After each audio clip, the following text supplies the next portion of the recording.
eastern and southern Kentucky. This is WYMT Mountain News Weekend Edition. Good evening, I'm Macy Marie. Tonight we want to tell you about a church in Louisa that has a humble past, but the pastor has grown even more. Today's message is about fighting against all odds. WYMT's Marianne Fletcher shows us why. Sometimes the journey through life is rough. Matt Brown's rocky past left him wounded. About 5 years ago, I was in active addiction and I ended up in treatment. And his marriage in shambles. We were nearly divorced. We should have been divorced. Turning the pain into happiness as the pastor of the table in Louisa. And God intervened in our life in a major way. He laid a foundation of stability and compassion in our lives. Services starting in 2016. The table has humble beginnings, and eventually they needed a bigger building.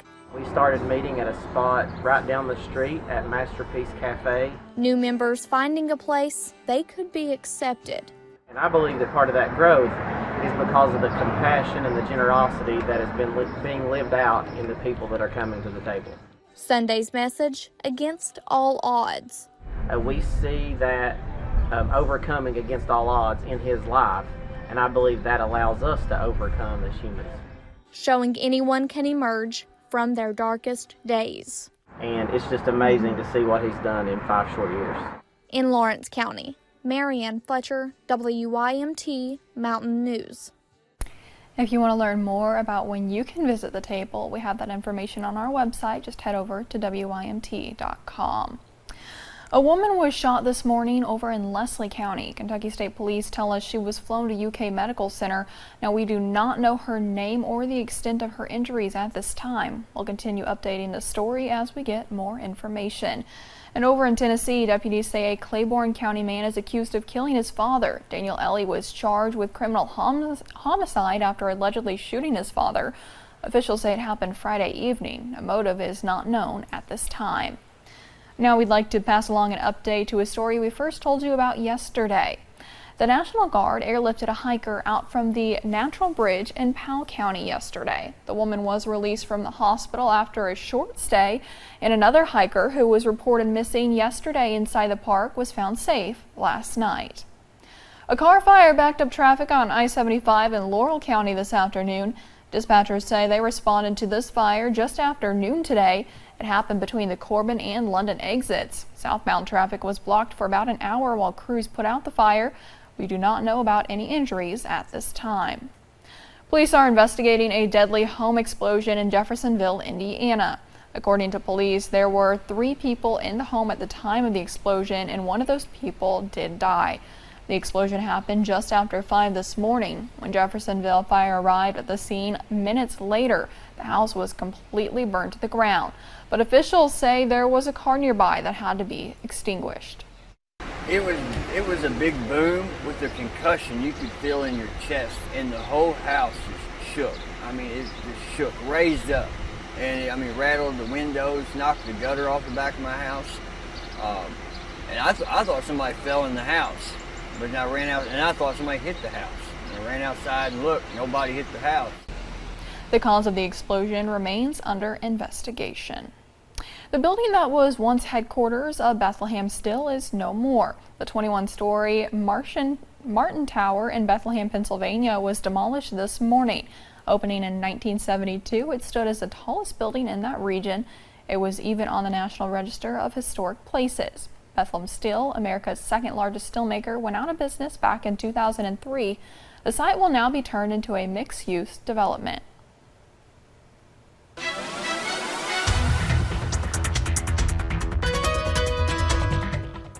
Well, this weekend sure has been hot and humid, and like yesterday, that heat and humidity are sparking off a couple of showers and thunderstorms. Let's go ahead and take you to Pinpoint Doppler right now on this Sunday evening. You can see most of us here in eastern Kentucky are dry, a little bit of shower activity to our west, but check it out, a few thunderstorms to our east. We do have one severe thunderstorm warning. This is in effect until 6:30. This is for Mingo and Logan County, West Virginia. The severe part of the storm looks like it's going to stay just to your south and east, but overall just be mindful. You're still getting in on a little bit of that thunderstorm, and it's just the south and eastern portions of those counties. So really not too much to worry about, but something to keep in mind as you head out this evening. Buffalo Mountain, though, a beautiful view over there. Just a few high clouds. Those clouds are going to increase as we head throughout the evening, but right now we are pleasant and we are dry, and we are also a little bit hot out there. Temperatures into those lower 80s for a majority of us. A little bit cooler into Wise, Virginia at 75 right now. Somerset, you are at 79. A little bit more cloud cover over there, and then we'll start to cool down as those clouds do move in. So for today, your weather headlines, we are watching that cold front that's going to be swooping through tonight. What will it bring? I will tell you in just a few minutes, Macy. All right, thank you, Kelly. We're only 2 days away from primary election day. Candidates are crisscrossing the state trying to get their last-minute messages out. But even with big races on the ballot, some Kentuckians won't even bother with the polls. Garrett Weimer breaks down the numbers and shows us how state leaders are trying to change the trend. 3.4 million Kentuckians are registered to vote in the primary. But Secretary of State Allison Lundergan Grimes, the state's chief elections officer, projects only a fraction of them will actually go to the polls, 12.5%. That's a little over 400,000 folks out of 3.4 million. Secretary of State Allison Lundergan Grimes was on Kentucky Newsmakers telling Bill Bryant it's not okay for so few people to show up. Her office uses absentee ballot totals as an indicator of turnout for Election Day. She says the state's number of registered voters is above average, but they can't have their voices heard if they don't vote. There will be more people that will show up across Kentucky and visit Walmarts on Election Day than will show up and vote at the polls for who is going to run things in Frankfort. The 12.5% expected is roughly the same turnout in the 2015 primary, the last time we had a governor's race. That year, the highest participation was from folks 62 and over, with 22% turnout in the primary. Only about 4.5% of the youngest voters showed up at the polls. This time around, state officials are urging voters to prove the low projection wrong and have their voices heard. We can do better. We should be doing better. Grimes says voters should keep in mind that the margins are often slim and every vote counts. You may remember one state lawmaker won an election last year by a single vote. At the Capitol, Garrett Weimer, WKYT. Again, Election Day is coming up this Tuesday. Polls are open from 6 a.m. to 6 p.m. And that brings us to our web poll. While voter turnout is expected to be low, we want to hear from you. Tell us which of the 4 candidates you will vote for in the Democratic primary for governor in our live web poll. You can vote all weekend. The primary election is set for Tuesday.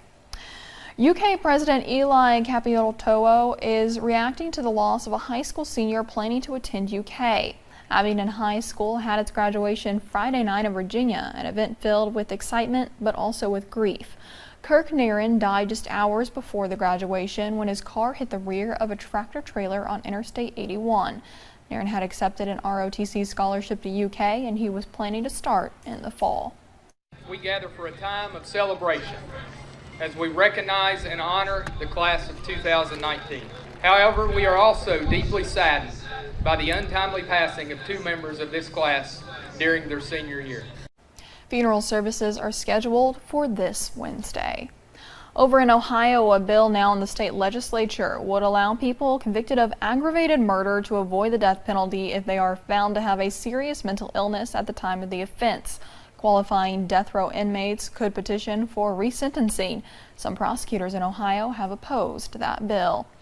Also in Ohio, authorities say one man was killed in a small aircraft crash near a high school in Ross County. According to the Ross County Sheriff's Office, spectators at a track and field meet at Southeastern Local High School reported the crash around 12:45 p.m. Witnesses told investigators they heard the plane's engine cut out and then saw the plane crash. Investigators say the pilot, identified as 90-year-old Glenn Galloway, was the only person on board at the time.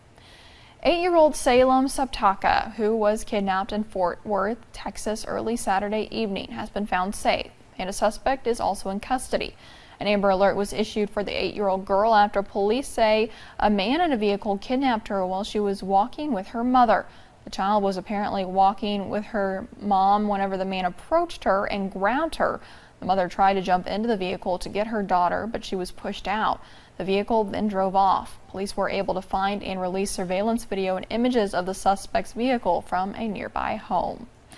And still to come on Mountain News Weekend Edition, people gathered to raise money for the Floyd County Animal Shelter today. We'll show you that video. And folks continue cleaning up this weekend following a round of severe weather over in the Midwest, including several tornadoes. We had a pretty nice day today, but a cold front inches closer to us, bringing a few rain chances. I'll have all of those details coming up.